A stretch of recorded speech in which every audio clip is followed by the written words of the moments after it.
പിതാവിൻ്റെയും പുത്രൻ്റെയും പരിശുദ്ധാത്മാവിൻ്റെയും നാമത്തിൽ ആമേൻ. എൻ്റെ പ്രിയപ്പെട്ടവരെ, ഇന്ന് ഓഗസ്റ്റ് 15 വെള്ളിയാഴ്ച. അമ്മയോട് ചേർന്ന് പ്രാർത്ഥിക്കാം. അമ്മേ പരിശുദ്ധമ്മേ, അമ്മേ പരിശുദ്ധമ്മേ, ദൈവമാതാവേ, കൃപാസനത്തിലൂടെ ഞങ്ങൾക്കും ഞങ്ങളുടെ ദേശത്തിനും അമ്മ മധ്യസ്ഥം തേടി തന്ന എല്ലാ അനുഗ്രഹങ്ങൾക്കും കൃപകൾക്കും ഞങ്ങളിപ്പോൾ ഹൃദയം നിറഞ്ഞ നന്ദി പറയുന്നു. അമ്മേ പരിശുദ്ധമ്മേ, ദൈവമാതാവേ, 2004 ഡിസംബർ 7 ഉച്ചകഴിഞ്ഞ് 2:30 കൃപാസനത്തിൽ സംഭവിച്ച അമ്മയുടെ പ്രത്യക്ഷപ്പെടലിനെ കുറിച്ച് തിരുസഭയ്ക്ക് സമർപ്പിച്ചിരിക്കുന്ന പഠനരേഖകളുടെ മേൽ സഭാത്മകമായ പഠനം ആരംഭിക്കുവാൻ ഞങ്ങൾ പ്രാർത്ഥിക്കുന്നു. അമ്മേ പരിശുദ്ധമ്മേ, ഭൂസ്വർലോകങ്ങളുടെ രാജ്ഞിയായ അങ്ങേയ്ക്ക് ഭൗമ സംരക്ഷണത്തിനായി പ്രപഞ്ച പ്രകൃതിയെ തന്നെ തിരുസഭ പ്രതിഷ്ഠിക്കുവാൻ ഈ പ്രത്യക്ഷീകരണം വഴി ഇടയാക്കണമേ. പരിശുദ്ധമ്മേ, ജപമാല മാതാവേ, സകല കൃപാസനം പ്രാർത്ഥനകളോടും ചേർത്ത് ഞങ്ങളിപ്പോൾ പ്രാർത്ഥിക്കുന്ന ഈ കുടുംബത്തിന്റെ പ്രത്യേക നിയോഗം. മക്കളെ,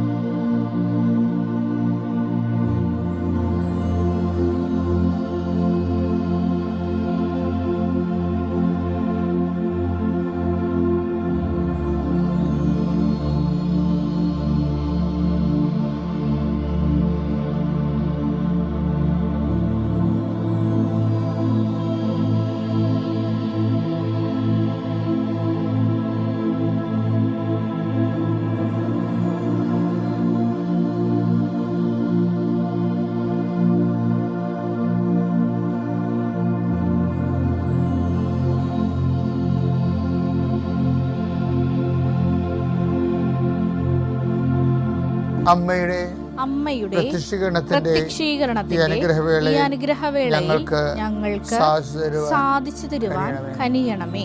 വിശ്വാസ പ്രമാണം. സർവശക്തനായ പിതാവും ആകാശത്തിന്റെയും ഭൂമിയുടെയും സൃഷ്ടാവുമായ ദൈവത്തിൽ ഞാൻ വിശ്വസിക്കുന്നു. അവിടുത്തെ ഏകപുത്രനും ഞങ്ങളുടെ കർത്താവുമായ ഈശോമിശിഹായിലും ഞാൻ വിശ്വസിക്കുന്നു. ഈ പുത്രൻ പരിശുദ്ധാത്മാവിനാൽ ഗർഭസ്ഥനായി കന്യകാമറിയത്തിൽ നിന്ന് പിറന്ന് പൊന്തിയോസ് പീലാത്തോസിന്റെ കാലത്ത് പീഡകൾ സഹിച്ച് കുരിശിൽ തറയ്ക്കപ്പെട്ട് മരിച്ച് അടക്കപ്പെട്ട് പാതാളങ്ങളിൽ ഇറങ്ങി മരിച്ചവരുടെ ഇടയിൽ നിന്ന് 3-ാം നാൾ ഉയർത്ത് സ്വർഗത്തിലേക്ക് എഴുന്നള്ളി സർവശക്തിയുള്ള പിതാവായ ദൈവത്തിന്റെ വലതുഭാഗത്തിരിക്കുന്നു. അവിടെ നിന്ന് ജീവിക്കുന്നവരെയും മരിച്ചവരെയും വിധിക്കുവാൻ വരുമെന്നും ഞാൻ വിശ്വസിക്കുന്നു. പരിശുദ്ധാത്മാവിലും ഞാൻ വിശ്വസിക്കുന്നു. വിശുദ്ധ കത്തോലിക്കാ സഭയിലും പുണ്യവാന്മാരുടെ ഐക്യത്തിലും പാപങ്ങളുടെ മോചനത്തിലും ശരീരത്തിന്റെ ഉയർപ്പിലും നിത്യമായ ജീവിതത്തിലും ഞാൻ വിശ്വസിക്കുന്നു. ആമേൻ. സ്വർഗ്ഗസ്ഥനായ ഞങ്ങളുടെ പിതാവേ, അങ്ങയുടെ നാമം പൂജിതമാകണമേ. അങ്ങയുടെ രാജ്യം വരണമേ. അങ്ങയുടെ തിരുമനസ് സ്വർഗത്തിലെ പോലെ ഭൂമിയിലും ആകണമേ. അന്നു വേണ്ടുന്ന ആഹാരം ഇന്ന് ഞങ്ങൾക്ക് തരണമേ. ഞങ്ങളോട് തെറ്റ് ചെയ്യുന്നവരോട് ഞങ്ങൾ ക്ഷമിക്കുന്നത് പോലെ ഞങ്ങളുടെ തെറ്റുകൾ ഞങ്ങളോടും ക്ഷമിക്കണമേ. ഞങ്ങളെ പ്രലോഭനത്തിൽ ഉൾപ്പെടുത്തരുതേ, തിന്മയിൽ ഞങ്ങൾ രക്ഷിക്കണമേ. ആമേൻ. നന്മ നിറഞ്ഞ മറിയമേ, സ്വസ്തി. കർത്താവ് അങ്ങയുടെ കൂടെ സ്ത്രീകളിൽ അങ്ങ് അനുഗ്രഹിക്കപ്പെട്ടവളാകുന്നു. അങ്ങയുടെ ഉദരത്തിൻ ഫലമായി ഈശോ അനുഗ്രഹിക്കപ്പെട്ടവനാകുന്നു. പരിശുദ്ധ മറിയമേ, തമ്പുരാന്റെ അമ്മേ, പാപികളായ ഞങ്ങൾക്ക് വേണ്ടി ഇപ്പോഴും ഞങ്ങളുടെ മരണസമയത്തും തമ്പുരാനോട് അപേക്ഷിക്കണമേ. ആമേൻ. എൻ്റെ കർത്താവേ, നിന്റെ ഉന്നതമായ നാമം സ്വസ്ഥം ചെയ്യുന്ന കർത്താവേ, കുഞ്ഞുങ്ങളെ ഓർത്ത് പ്രാർത്ഥിക്കുന്നു. കുഞ്ഞുങ്ങളുടെ രോഗങ്ങളെ ഓർത്ത് പ്രാർത്ഥിക്കുന്നു. ഞങ്ങളുടെ ബന്ധുക്കൾ സ്വന്തപ്പെട്ടവർ ആശുപത്രി രോഗികളെ കിടക്കുന്ന സ്വന്തം പ്രാർത്ഥിക്കുന്നു. ഈശോ മാറാത്ത രോഗങ്ങളെ ഓർത്തോർത്ത് കണ്ണീരോടെ പ്രാർത്ഥിക്കുന്നു. എത്രത്തെ മരുന്ന് കഴിച്ചിട്ടും പിന്നെയും മാറി കർത്താവ് പിന്നെയും രോഗങ്ങൾ, അതേ രോഗങ്ങൾ തന്നെ കർത്താവ് കുറച്ചു നേരം ശമിക്കും, പിന്നെ കുറച്ച് കഴിഞ്ഞാൽ പിന്നെയും തിരിച്ചു വരും. എന്തിനാണെന്ന് അറിയാൻ പോലെ അത് മനസ്സ് കലങ്ങി ഇടിഞ്ഞു പോയവർ കർത്താവിൻ്റെ രക്തത്താൽ യേശുക്രിസ്തു നാമത്തിൽ ഈ നിമിഷം സൗഖ്യം പ്രാപിക്കട്ടെ എന്ന് പ്രാർത്ഥിക്കുന്നു. ഈശോ കടകമ്പോളങ്ങൾ നടത്തുന്നവർ, ചെറിയ വ്യവസായങ്ങൾ നടത്തുന്നവർ, അതുകൊണ്ട് കുഞ്ഞുങ്ങളെ പഠിപ്പിക്കുന്നവരും കുടുംബം പോറ്റുന്നവരും അവർക്കുണ്ടാകുന്ന തടസ്സങ്ങൾ യേശുവിൻ്റെ നാമത്തിൽ ഞാൻ ബന്ധിക്കുന്നു. വിൽക്കാനുള്ള വസ്തുക്കൾ, വാങ്ങാനുള്ള വസ്തുക്കൾ, അതുപോലെ തന്നെ വെക്കാനുള്ള പുരകൾ, പുരയുടെ പുര വെക്കാനുള്ള സ്ഥലങ്ങൾ എല്ലാം കർത്താവിൻ്റെ പരിശുദ്ധമായ രക്തം തളിച്ചുകൊണ്ട് അത് നാളുകളായി നിലനിൽക്കുന്ന ദോഷങ്ങളെ യേശുവിൻ്റെ നാമത്തിൽ ബന്ധിക്കുന്നു. നിൻ്റെ യാത്രകളെല്ലാം ലക്ഷ്യങ്ങളെല്ലാം കർത്താവ് അനുഗ്രഹിക്കട്ടെ. നിത്യം പിതാവ് പുത്രനും പരിശുദ്ധാത്മാവിലും നയിക്കുക. ആമേൻ. എൻ്റെ പ്രിയപ്പെട്ടവർ, ഇന്ന് ഓഗസ്റ്റ് 15-ാം തീയതിയാണ്. മാതാവിൻ്റെ സ്വർഗാരോഹണ തിരുനാളാണ്. അതുപോലെ തന്നെ നമ്മുടെ ജനിച്ച മണ്ണിൻ്റെ, നമ്മുടെ ദേശത്തിൻ്റെ സ്വാതന്ത്ര്യദിന മഹോത്സവം നമ്മൾ ആചരിക്കുന്ന ഒരു വലിയ മഹത്വപൂർണമായ സുപ്രഭാതമാണ്. അപ്പോൾ എല്ലാവർക്കും സ്വാതന്ത്ര്യത്തിൻ്റെയും അതുപോലെ തന്നെ സ്വർഗാരോപണ തിരുനാളിൻ്റെയും എല്ലാ മംഗളാശംസകളും. പരിശുദ്ധ അമ്മയെ, നമ്മുടെ രാജ്യം പരിശുദ്ധ അമ്മയ്ക്ക് സമർപ്പിക്കണം. അത് നിങ്ങളെല്ലാവരും സ്വന്തമായിട്ട് ചെയ്യേണ്ട കാര്യമാണത്. കർത്താവെ, ഞങ്ങളുടെ രാജ്യത്തെ അങ്ങേക്ക് സമർപ്പിക്കുന്നു. ഞാൻ കഴിഞ്ഞ ദിവസങ്ങളിൽ ബ്രിട്ടീഷ് മ്യൂസിയത്തിൽ സന്ദർശിക്കുന്നതിന് വേണ്ടി പോയി, ഇംഗ്ലണ്ടിലെ ധ്യാനം കഴിഞ്ഞപ്പോൾ. അപ്പോൾ ഭൂമുഖത്ത് ഏറ്റവും പുരാതനമായ സംസ്കാരത്തിൻ്റെ ഒരു പവലിയനിൽ ഞാൻ കയറി. അത് ഈജിപ്ഷ്യൻ സംസ്കാരമാണ്. 6000 കൊല്ലത്തോളം ഡയറക്റ്റ് ഹിസ്റ്റോറിക്കൽ കണ്ടൻ്റുള്ള സംസ്കാരം. അത് കഴിഞ്ഞപ്പോൾ ലോകത്ത് ഏറ്റവും കൂടുതൽ സംസ്കാര സമ്പന്നതയുള്ളതും ചരിത്രമുള്ളതും ഇന്ത്യയാണ്. ലോകത്ത് 5000 കൊല്ലം. അപ്പോൾ ഓരോ രാജ്യങ്ങളിലൊക്കെ സന്ദർശിക്കുമ്പോൾ അവിടെയൊക്കെ വരുന്ന ഏറ്റവും വലിയ ഒരു 2000 കൊല്ലം അല്ലെങ്കിൽ 3000 കൊല്ലം.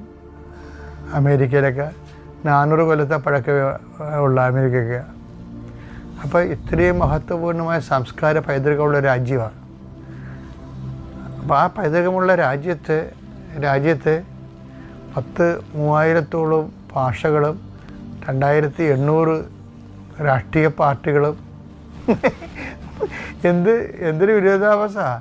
എന്നിട്ട് ഇവരെല്ലാവരും കോർത്തായിക്കൊണ്ട് ജനാധിപത്യം മുന്നേറുന്നത് കാണുമ്പോൾ അതിൻ്റെ നമ്മളെ ജനാധിപത്യത്തിന് എന്തെങ്കിലും കുറവില്ലെന്നല്ല, കുറവുകൾ നമുക്ക് പരിഹരിക്കാവുന്ന കുറവുകളാണ് ഉള്ളത്. അത് നമ്മൾ പരിഹരിച്ചുകൊണ്ടിരിക്കുകയാണ്.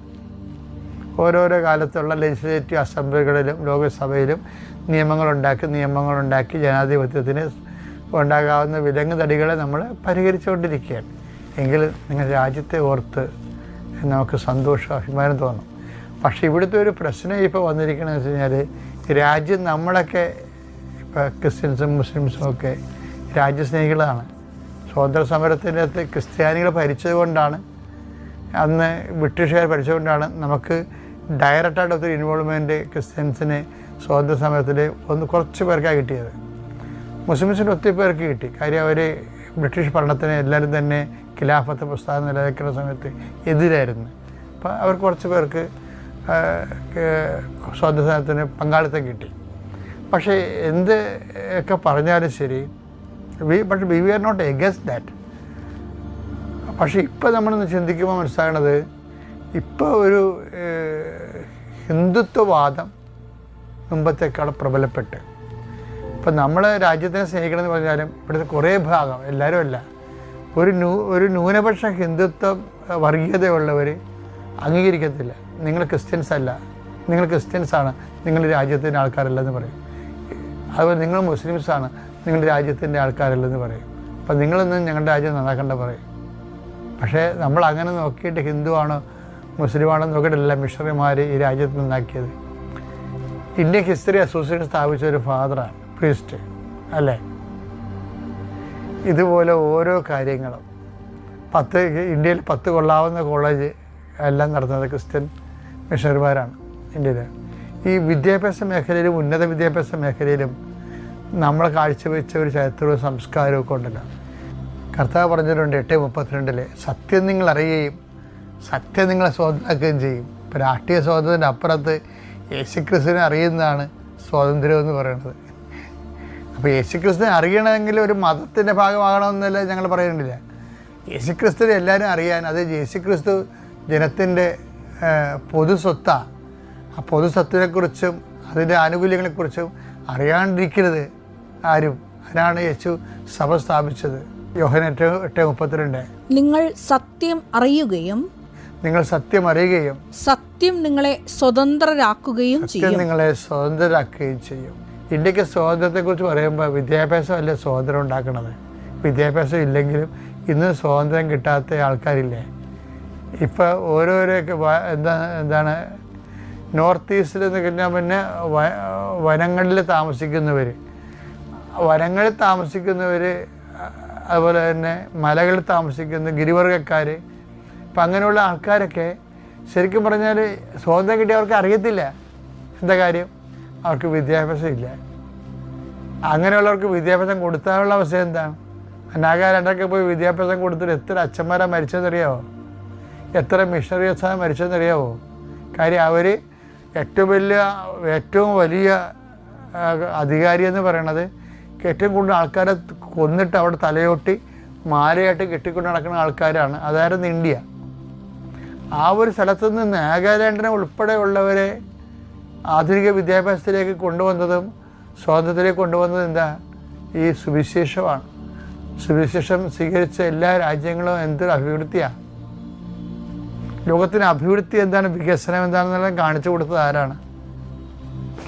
വികസനത്തിൻ്റെ പുതിയ കണ്ടുപിടുത്തങ്ങളിലേക്കെല്ലാം വന്നതെല്ലാം ഈ ബൈബിൾ സ്വീകരിച്ച രാജ്യങ്ങളാണ്. ഭൂമിയിൽ നിന്ന് എണ്ണ കുഴിച്ചെടുത്തിട്ട് സമ്പന്നത ഉള്ള ഒരു കുറേ രാജ്യങ്ങളുണ്ട്.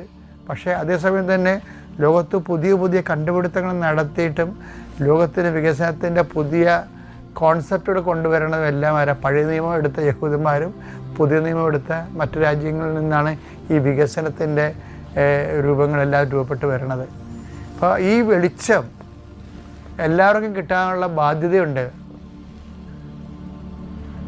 വെളിച്ചം നമ്മൾ അടച്ചുപൂട്ടി പെട്ടിടത്ത് ഈശോ പറഞ്ഞു ലോകം മുഴുവനും നിങ്ങൾ പോകണം. എൻ്റെ അർത്ഥം ലോകം നിങ്ങൾ മുഴുവനും പോകണമെന്ന് പറയുമ്പോൾ എന്താണ്? അവർ എന്നെ പീഡിപ്പിച്ചെങ്കിൽ നിങ്ങളെയും പീഡിപ്പിക്കും എന്നല്ലേ ഈശോ പറഞ്ഞത്. എന്നെ പീഡിപ്പിച്ചെങ്കിൽ നിങ്ങൾ പോകണം, പോയി തല്ലുപിടിക്കണമെന്നല്ല പറഞ്ഞത്. എനിക്ക് കിട്ടിയതിൻ്റെ ഓഹരി നിങ്ങൾക്ക് കിട്ടും ഉറപ്പായിട്ടും. എനിക്കിപ്പോൾ കന്യാസ്ത്രീമാരുടെ അല്ലെങ്കിൽ അച്ഛന്മാരെ ഇപ്പം നാളെ എനിക്കും വെച്ചിരിക്കുന്നത് എന്താണെന്നൊക്കെ എനിക്കൊരു ധാരണയുണ്ട്. കാര്യം ആരും അറിയാതെ നിങ്ങൾ ആരും വിചാരിക്കരുത്. സുവിശേഷത്തിൻ്റെ ചൈതന്യം അത് കിട്ടിക്കഴിഞ്ഞാൽ അത് കൊടുത്തിരിക്കും. ആരെയും ബലം പ്രയോഗിച്ച് മതം മാറ്റാൻ ആർക്കും നോക്കിയാൽ അതിനടുത്ത് നോൺസെൻസ്. ബലം പ്രയോഗിച്ച് ആരെങ്കിലും മതം മാറ്റാൻ പറ്റുമോ? അത് നോൺസെൻസ് അല്ലേ? ആരെങ്കിലും പറ്റുമോ? അപ്പോൾ അത് ഇല്ലാത്ത കാര്യം പറയണത്. ഒരു മനുഷ്യന് ഒരു ആശയം അടിച്ചേൽപ്പിച്ച് സ്വീകരിക്കാൻ പറ്റത്തില്ല. ചെറുക്ക അനുഭവങ്ങൾ വരുമ്പോൾ അവ ചിലപ്പോൾ വിശ്വാസത്തിലേക്ക് വരുമായിരിക്കും. അപ്പോൾ അനുഭവം വരാൻ വേണ്ടി ഇഞ്ചക്ഷൻ കൊടുക്കുക ഒന്നുമില്ല. നമ്മളവിടെ പറഞ്ഞിരിക്കണം അതല്ല. കർത്താവ് ദൈവസ്നേഹമാണെന്ന് പറയണം. അത് നമ്മളെവിടെയും പറയും.